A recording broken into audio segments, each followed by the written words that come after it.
Wat een geweldige mooi verhaal. Wat een geweldige menselijke verhaal. Lieve mensen, gemeente van Christus, luister naar het woorden van Jezus. Hebben jullie iets te eten, jongens? Het is zo mooi.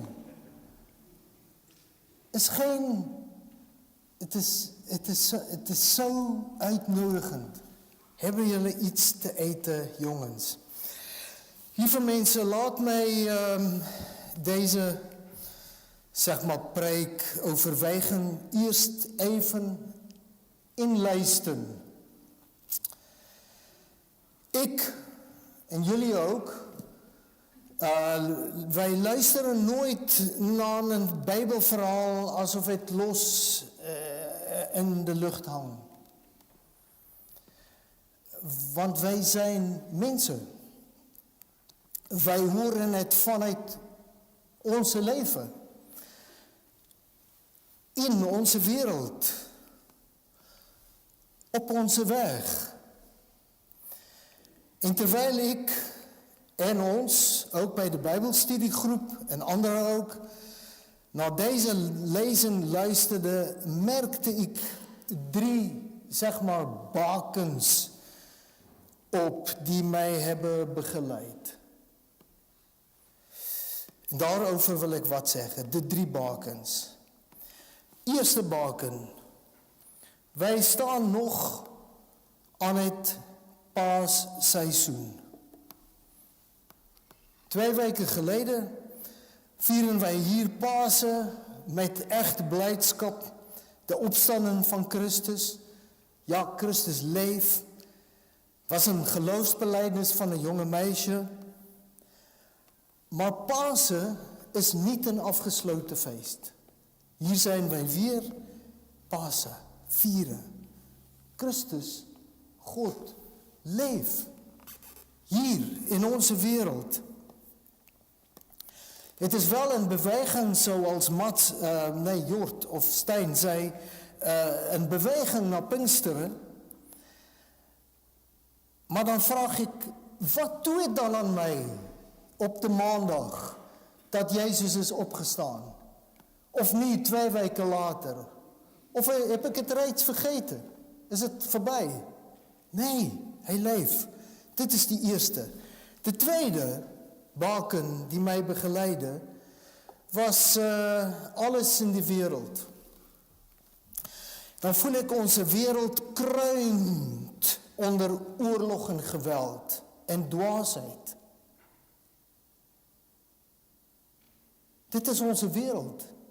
En in deze wereld is Christus levend opgestaan.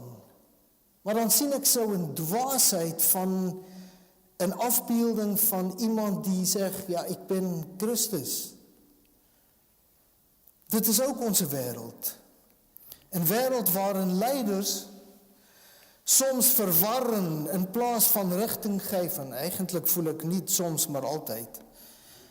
En waarin een paus onvermoeidbaar pleit voor vrede. Het is geen eenvoudige tijd, maar dit is ook. Zo luister ik naar de lezing. En dan de derde baken is tenslotte onze eigen leven. Onze families, onze vrienden, kostbaar, maar nooit perfect. Die van mij in ieder geval. Weet niet van jullie. Ik ben doodgewoon, maar ik. Wij leven met verlies. Die is ook een werkelijkheid. Een verlies van geliefden.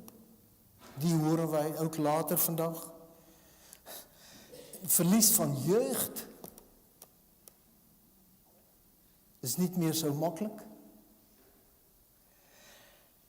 Een verlies van gezondheid. Dit is de werkelijkheid.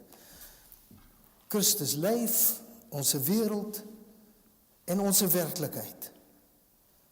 En dan komt deze lezing. Hoe spreekt zo'n verhaal mij dan aan in zo'n wereld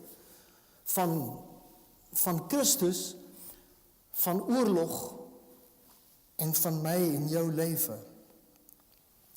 De leerlinge zijn terug waar ze begonnen.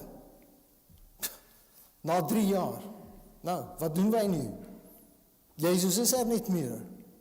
Wel, soms, maar wat doen wij nu?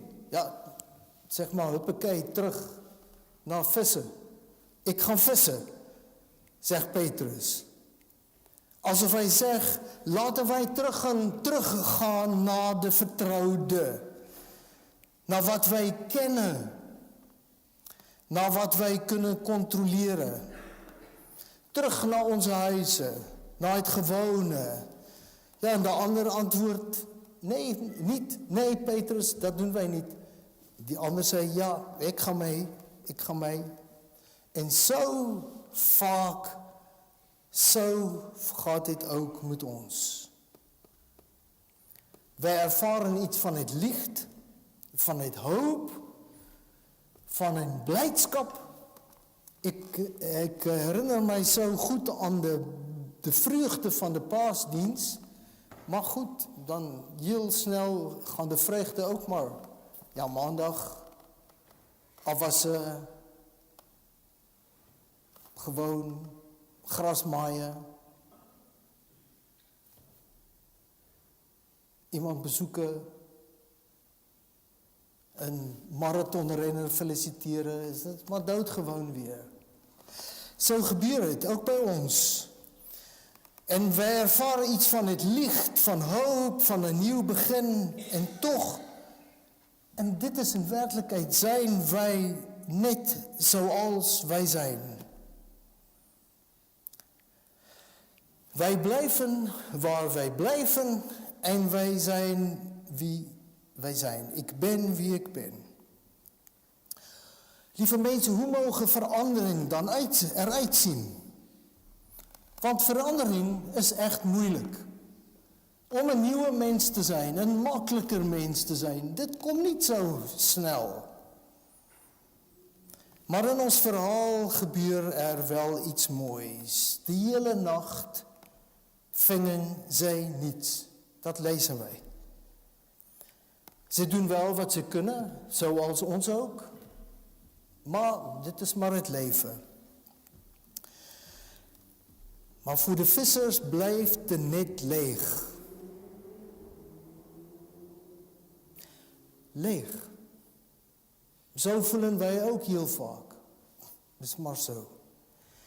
En precies daar, in de leegte, zeg maar van maandag, in de leegte van de discipelen, van een leven, van een net zonder vis, precies daar staat Jezus aan de oever. Het is zo mooi. Daar staat hij. Ja, gewoon vissen, maar daar staat hij. Luister mooi, zonder oordeel.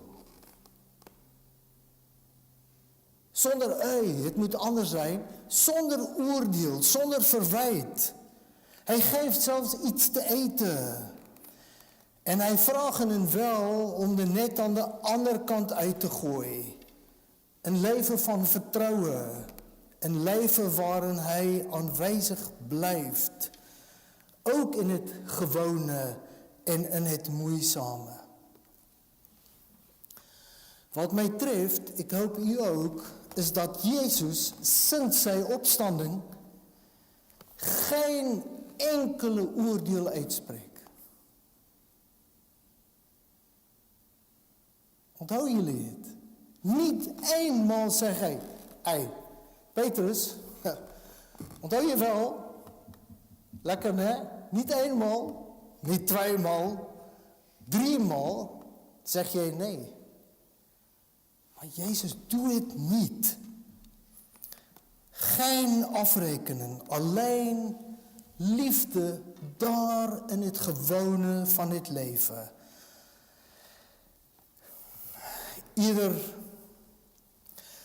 Ieder dit week, die moet ik nog zeggen, dit is ook de 3e verschijning. Petrus eenmaal, nee ik ken hem niet. 1 verschijning, zonder oordeel. Tweemaal zegt Petrus, ik ken hem niet. Een tweede verschijning, zonder oordeel. En hier dan een derde. Is voorbij.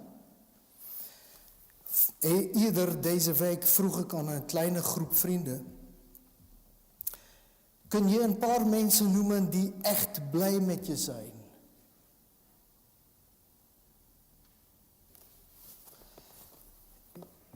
Die groep mensen zit zo en ze zei...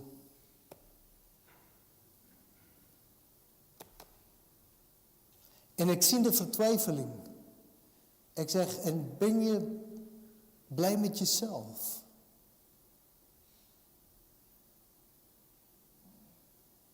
Eerlijk is eerlijk. Iemand zei, nee. Ik ben echt eigenlijk niet blij met mezelf. En jij? Ben jij echt blij met jezelf? Het is een beetje van een moeilijke ding voor mij in Afrikaans. Hou je van jezelf? Heb je jezelf echt lief? Want daar staat Jezus aan het oever. Alleen maar met zoveel liefde. Heb jullie iets te eten, jongens? En lieve mensen, zo een God aanbid ik. Zo een God die zei, ja, ik hou doodgewoon zoveel van jou.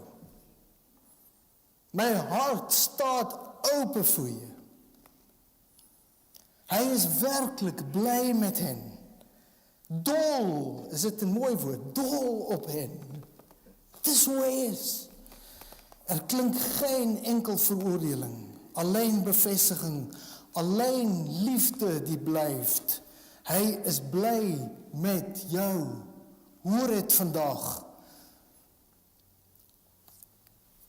En dan gaat dit verhaal naar onze werkelijkheid, onze alledaagsheid, onze gewoonheid, onze broosheid. Daar is Christus. Een vrijmakende, liefdevolle God. Niet ver, niet verheven bij ons leven, maar midden in onze dagen. In onze dagen altijd als opgestane. In onze dagen met zoveel dwaasheid en oorlog. In onze dagen in mijn leven met mijn gebrokenheid. Daar staat hij. Ik moet dit geloven. En ik wil het omarmen. Niet ver weg. Niet verheven boven ons. Maar midden in onze dagen. Lieve mensen, ik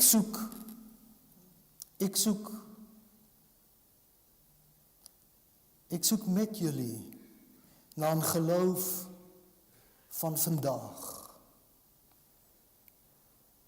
Een geloof die vandaag kunnen leven. Een geloof die mij door het week blijft. In een wereld met richtingloze leiders, maar met een God die echt zegt, ik ben er. En misschien moeten wij elkaar helpen met een kleine herinnering. Met een kleine herinnering. Ik hou van je. Zoals God van je houdt.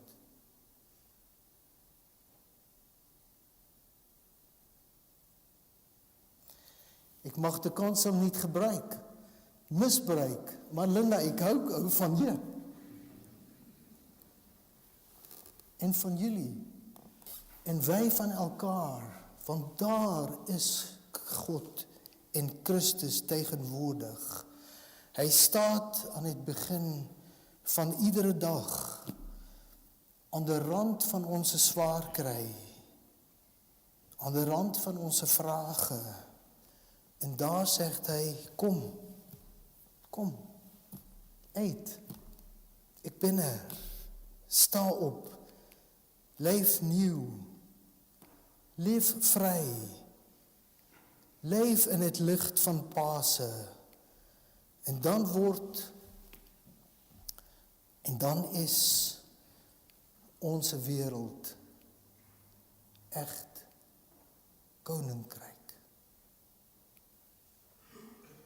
Amen.